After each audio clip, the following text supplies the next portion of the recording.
Hey guys, welcome to online तैयारी। आज हम डिस्कस करेंगे अप्रैल सेकेंड वीक के करंट अफेयर्स को। तो चलिए आज की क्लास शुरू करते हैं।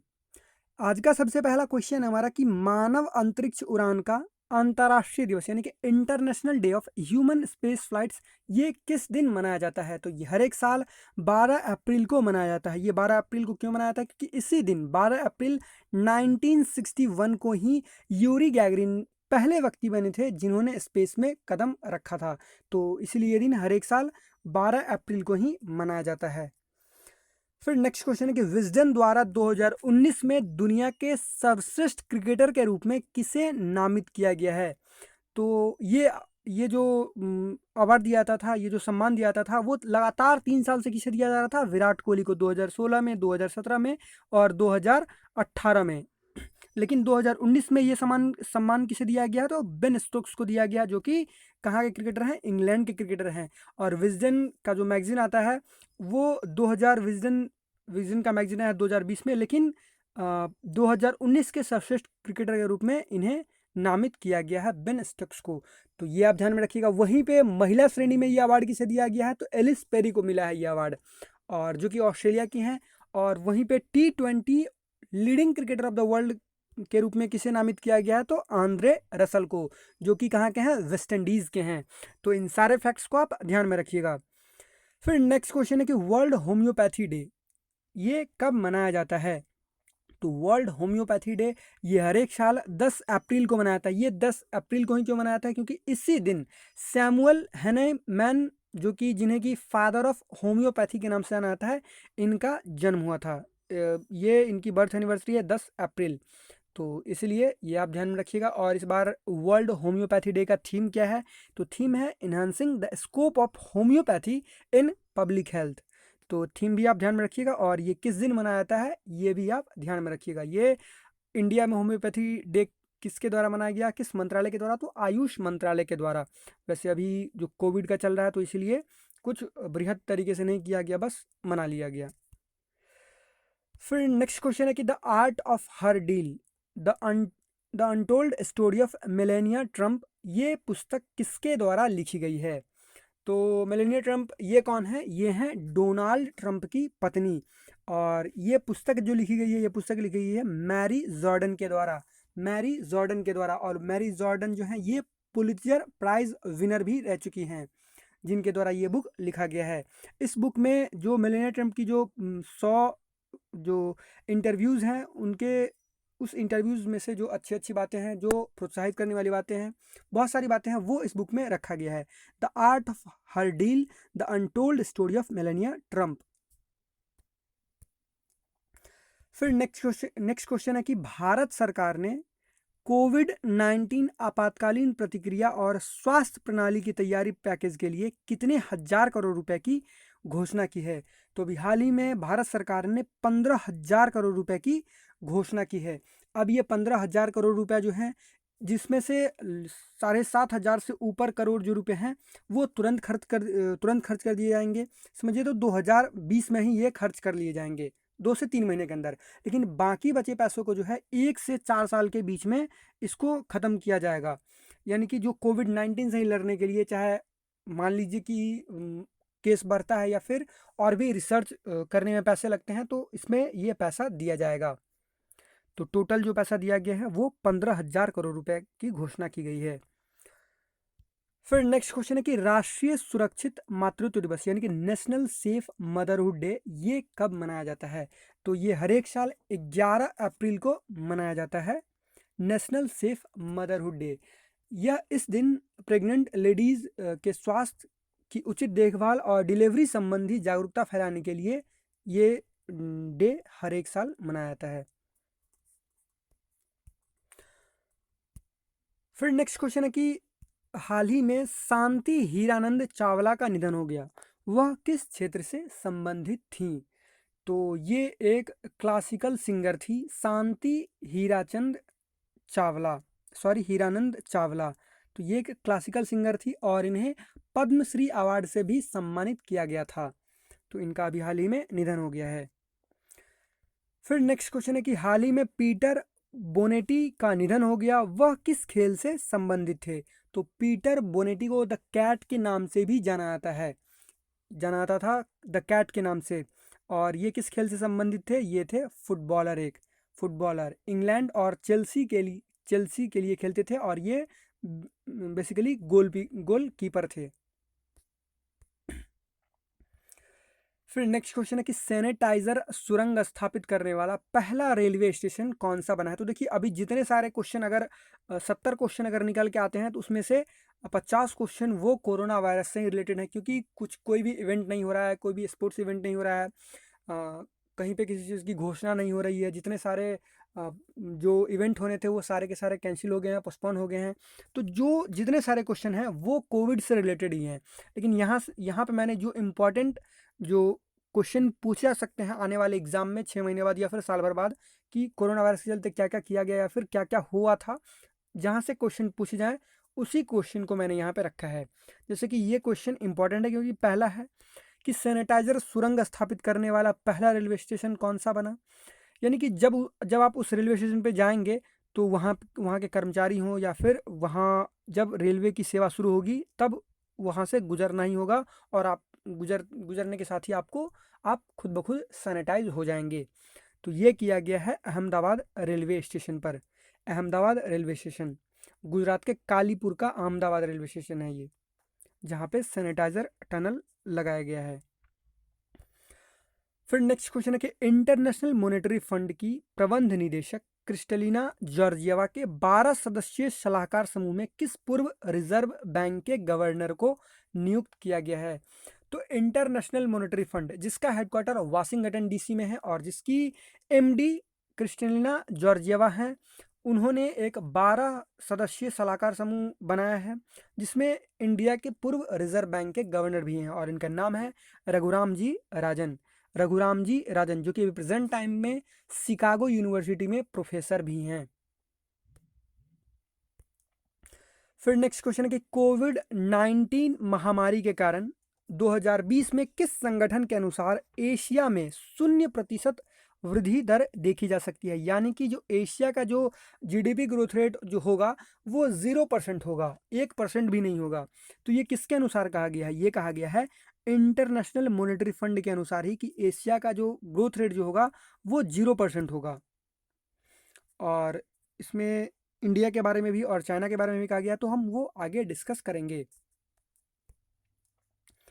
फिर नेक्स्ट क्वेश्चन है कि हाल ही में हजारीलाल रघुवंशी का निधन हो गया, वह किस राजनीतिक दल से संबंधित थे? तो ऐसा नहीं है कि जिस तरह से क्वेश्चन रखा गया उसी तरह से क्वेश्चन पूछा ही जाए। इस तरह से भी पूछा सकता है कि हजारीलाल रघुवंशी किस क्षेत्र से संबंधित थे? तो वो पॉलिटिशियन थे, पॉलिटिक्स से संबंधित थे। और ये किस पार्टी से संबंधित थे? तो इंडियन नेशनल कांग्रेस, और बेसिकली ये मध्य प्रदेश से थे। फिर नेक्स्ट क्वेश्चन है कि कोविड-19 से सुरक्षा के लिए किस सरकार ने ऑपरेशन शील्ड शुरू किया है? अब ये शील्ड का फुल फॉर्म भी है, जो कि हम डिस्कस करेंगे। लेकिन ये शील्ड जो है, जैसे कि जितने सारे दिल्ली में हॉटस्पॉट हैं, ये किया गया है दिल्ली गवर्नमेंट के द्वारा। तो दिल्ली में जहाँ पे ज़्यादा कोविड-19 के केसेस हैं, जो कोविड-19 हॉटस्पॉट है, वहाँ पे बेसिकली इसको लागू किया गया है। और ये शील्ड के तहत क्या क्या होगा, यहाँ पे आप देख सकते हैं। सील्ड का मतलब हुआ ऐसे सीलिंग ऑफ एरिया, जहाँ पे हॉटस्पॉट है उसको सील कर दिया जाएगा पूरी तरह से। फिर एक क्वारंटाइन बनाया जाएगा, और वहाँ पे जिन पे शक होगा या फिर जो जो लोग वहाँ किसी कोविड-19 पेशेंट के संपर्क में होंगे, उनको क्वारंटाइन में रखा जाएगा। फिर आइसोलेशन, जो इन्फेक्टेड पेशेंट हैं उनको आइसोलेट किया जाएगा, अलग थलग किया जाएगा। फिर इसेंशियल सर्विस जो इसेंशियल सर्विस है, खाने की वस्तु हो या फिर आपको मेडिसिन हो, जितने सारे हैं उसको इंश्योर किया जाएगा उस एरिया में, दिल्ली में। और लोकल सैनिटाइजेशन, और जो भी बेसिकली हॉटस्पॉट हैं, जो कोविड-19 का हॉटस्पॉट है, उस एरिया को पूरी तरह से सैनिटाइज किया जाएगा, और डोर टू डोर सर्वे किया जाएगा कि किसी को बुखार या खांसी या फिर उसके लक्षण तो नहीं हैं। तो ये था शील्ड दिल्ली सरकार का। फिर नेक्स्ट क्वेश्चन है कि भारत के पूर्व अटॉर्नी जनरल अशोक देसाई का निधन हो गया, उन्हें किस पुरस्कार से सम्मानित किया गया था? तो भारत के पूर्व अटॉर्नी जनरल थे अशोक देसाई, और ये पहले सॉलिसिटर जनरल रहे थे 1989 से 1990 तक। और ये अटॉर्नी जनरल कब रहे, तो 1996 से 1998 तक, ये ध्यान रखने के लिए आप रख सकते हैं। और इन्हें पद्म भूषण यानी कि भारत का तीसरा सर्वोच्च सम्मान पद्म भूषण है, इस सम्मान से सम्मानित किए गए थे अशोक देसाई जी। और अभी प्रेजेंट टाइम पे हमारे अटॉर्नी जनरल कौन है, तो इनका नाम है के वेणुगोपाल। फिर नेक्स्ट क्वेश्चन है कि हाल ही में एमवी राजशेखरन का निधन हो गया, वह किस क्षेत्र से संबंधित थे, तो एमवी राजशेखरन भी एक पॉलिटिशियन ही थे और वह मनमोहन सिंह जी के सरकार में केंद्रीय राज्य मंत्री थे। फिर नेक्स्ट क्वेश्चन है कि हाल ही में किस आईआईटी ने डिजिटल स्टेथोस्कोप यानी कि जो आला जो लगा रहता है डॉक्टर के गले में, जो डॉक्टर कान में लगा के जो आला से सुनते हैं हार्ट बीट, उसे हम क्या बोलते हैं, स्टेथोस्कोप, जिसका नाम रखा गया है IUSN के, विकसित किया है। तो अभी हाल ही में आईआईटी बॉम्बे ने एक डिजिटल स्टेथोस्कोप डेवलप किया है। अब इस स्टेथोस्कोप से क्या होगा कि जो मरीज है, जैसे कि कोविड-19 के मरीज हैं, तो कोविड-19 के मरीज को देखते वक्त या फिर किसी भी ऐसे मरीज को देखते वक्त जिसे नहीं पता है कि उसे कोविड-19 नहीं है, जैसे कि बहुत सारे पेशेंट में ये भी देखा गया कि कुछ के लक्षण नहीं दिख रहे हैं लेकिन उसे कोविड है, तो अब डॉक्टर भी ना कहीं इन्फेक्ट हो जाए, तो इसीलिए डिजिटल स्टेथोस्कोप का यूज़ किया जा रहा है और बहुत सारे हॉस्पिटल के द्वारा ये ऑर्डर भी किया गया है, डिजिटल स्टेथोस्कोप। इससे क्या होगा कि इसे मोबाइल या लैपटॉप किसी चीज़ से भी कनेक्ट किया जा सकता है और दूर से ही हार्ट बीट और ब्रीदिंग साउंड यानी कि सांस की जो साउंड होती है उसको सुना जा सकता है। तो ये किया गया आईआईटी बॉम्बे के द्वारा, तो ये भी आप ध्यान में रखिएगा। फिर नेक्स्ट क्वेश्चन है कि कौन सा राज्य कोविड-19 उपचार के लिए प्लाज्मा थेरेपी का क्लिनिकल ट्रायल शुरू करने वाला पहला राज्य बन गया है, तो प्लाज्मा थेरेपी का क्लिनिकल ट्रायल करने वाला पहला राज्य बन गया है इंडिया में केरला। अब ये प्लाज्मा थेरेपी क्या है, तो प्लाज्मा थेरेपी के अंतर्गत जैसे कि मैं कोविड-19 का पेशेंट हूँ, कोविड-19 का पेशेंट हूँ और मैं ठीक हो गया और मैं लगभग 10 से 15 दिन से ठीक हूँ, मुझे फिर बाद में कोई भी लक्षण अभी नहीं दिख रहे हैं, यानी कि मैं कोविड-19 से ठीक हो चुका हूँ पूरी तरह। और जो लोग कोविड-19 से प्रभावित हैं, जो जिन्हें ट्रीटमेंट चाहिए, तो उसको क्या किया जाएगा, मेरे शरीर से ब्लड निकाला जाएगा और उस ब्लड में से प्लाज्मा निकाला जाएगा और फिर वही प्लाज्मा उस जो कोविड-19 का जो अभी प्रेजेंट टाइम पे पेशेंट है उसमें दिया जाएगा, जिससे कि क्योंकि ठीक हुए मरीज में एंटीबॉडीज़ पाए जाते हैं, तो इससे क्या हुआ कि जो इम्यून सिस्टम है वो बढ़ेगा, क्योंकि मुझे ठीक हुआ है तो इसके चांसेस बनते हैं कि उनको भी इस एंटीबॉडीज़ से ठीक होने के चांसेस ज़्यादा हों और जल्दी हों। तो ये होता है एक तरह से प्लाज्मा थेरेपी, और ये दिल्ली गवर्नमेंट के द्वारा भी कहा गया है कि हम भी ये स्टार्ट कर दिए हैं। फिर नेक्स्ट क्वेश्चन है कि भारत का पहला रिमोट हेल्थ मॉनिटरिंग सिस्टम किस एम्स में स्थापित किया गया है, तो भारत का पहला remote health monitoring system establish किया गया है, ये किया गया है एम्स ऋषिकेश में। एम्स ऋषिकेश में किसके साथ मिलकर ये किया है एम्स ऋषिकेश ने, तो BEL के साथ मिलकर किया है, ध्यान दीजिएगा, BHEL नहीं, भेल नहीं, BEL यानी कि भारत इलेक्ट्रॉनिक्स लिमिटेड के साथ। और इसके ज़रिए क्या होगा, रिमोट हेल्थ मॉनिटरिंग सिस्टम के ज़रिए क्या होगा कि एक ऐप या फिर वेब के ज़रिए इसमें लोग इनरोल कर सकते हैं और इसके ज़रिए हेल्थ मॉनिटरिंग किट भी प्रोवाइड करवाया जाएगा। अगर आपको लग रहा है, शक है कि मुझे कुछ इस तरह के लक्षण है या फिर डर है, तो मैं जो इसके हेल्थ मॉनिटरिंग किट है वो घर पे ही मंगवा लूँ और घर पे ही जो जितने सारे लक्षण हैं वो मैं डायरेक्ट डॉक्टर के पास ना जाकर मैं घर से ही सारी जानकारी दे दूँ। तो इसके ज़रिए ये होगा रिमोट हेल्थ मॉनिटरिंग सिस्टम के ज़रिए। तो इससे क्या होगा कि जिन लोगों को डर है, जिन लोगों को लगता है कि उन्हें कोविड है, मे बी हो या फिर नहीं हो, तो वो उन्हें ट्रैवल करके नहीं जाना होगा और इससे दूसरे लोग भी इन्फेक्ट नहीं होंगे, वो घर में ही रह के इलाज पा सकते हैं स्टार्टिंग में। तो ये किया गया है एम्स ऋषिकेश के द्वारा।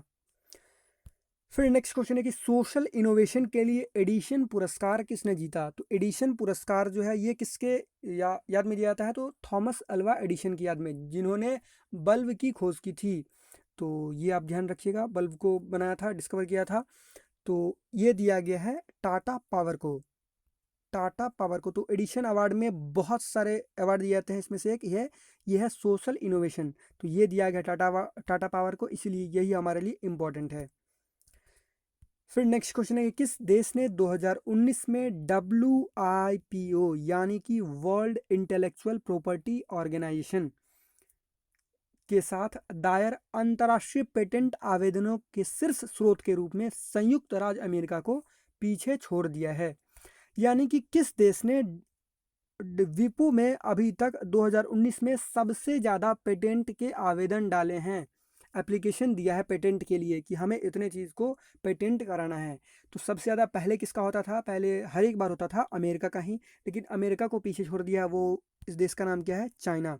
तो चाइना ने टोटल जो एप्लीकेशन डाले हैं वो कितने डाले हैं? वो डाले हैं 58,990 करके कुछ है। और वहीं पे अमेरिका ने इस बार डाले हैं यानी 2019 में 57,840, और तीसरे नंबर पे है जापान 52,600 के करीब में। फिर नेक्स्ट क्वेश्चन है कि किस देश ने भारत को 155 मिलियन डॉलर की मिसाइलों और टॉर्पीडो की बिक्री को मंजूरी दी है? तो अभी हाल ही में अमेरिका ने, यूएसए ने भारत को 155 मिलियन डॉलर की मिसाइलों और टॉर्पीडो की बिक्री को मंजूरी दी है। तो देखिए, अमेरिका में बहुत सारे प्राइवेट कंपनियां होती है, वो बेचती है किसी भी देश को, किसी भी सरकार को। तो इसके लिए अमेरिका के सरकार से परमिशन लेनी होती है। तो यही परमिशन दी गई है, और इसके तहत जो है इंडिया को क्या क्या दिए जाएंगे? तो इसके तहत मिसाइल दिए जाएंगे, 10 AGM 84L harpoon air launched missile, और दिए जाएंगे लाइट वेट टॉर्पीडोज। तो ये आप ध्यान में रखिएगा। दो डील था, एक 93 मिलियन डॉलर आई थिंक, और एक 62 मिलियन डॉलर का। तो एक मिसाइल का डील था, एक टॉर्पीडो का, तो दोनों मिलकर टोटल हो गया 155 मिलियन डॉलर। फिर नेक्स्ट क्वेश्चन है कि एशियन बॉक्सिंग चैंपियनशिप 2020 का आयोजन किस देश में किया जाएगा? तो एशियन बॉक्सिंग चैंपियनशिप 2020 का आयोजन नवंबर में किया जाएगा, और किस देश में किया जाएगा? तो इंडिया में। अभी शहर डिसाइड नहीं किया गया है कि ये किन किन शहरों में या फिर किस एक शहरों में किया जाएगा, लेकिन इंडिया में किया जाएगा, ये फिक्स हो चुका है। इंडिया इससे पहले एशियन मेंस बॉक्सिंग चैंपियनशिप की मेजबानी कर चुका है 1980 में। किस शहर में? तो मुंबई में। और एशियन विमेंस बॉक्सिंग चैंपियनशिप की मेजबानी भी कर चुका है 2003 में, हिसार हरियाणा में। फिर नेक्स्ट क्वेश्चन है कि इंटरनेशनल मॉनेटरी फंड के अनुसार फाइनेंशियल ईयर 2020-21 में भारत की जीडीपी ग्रोथ रेट क्या रहेगी? तो इंटरनेशनल मॉनेटरी फंड के द्वारा एक तो ये कहा गया कि एशिया की जो जीडीपी ग्रोथ रेट है वो रहेगी 0%, 0%। और वहीं पे जो इंडिया की जीडीपी ग्रोथ रहेगी वो रहेगी 1.9%। ये तो बहुत ही ज़्यादा कम है, बहुत ही ज़्यादा कम। और वहीं पे चाइना के बारे में कहा गया है कि चाइना की जो जीडीपी ग्रोथ रेट रहेगी वो रहेगी 1.2%।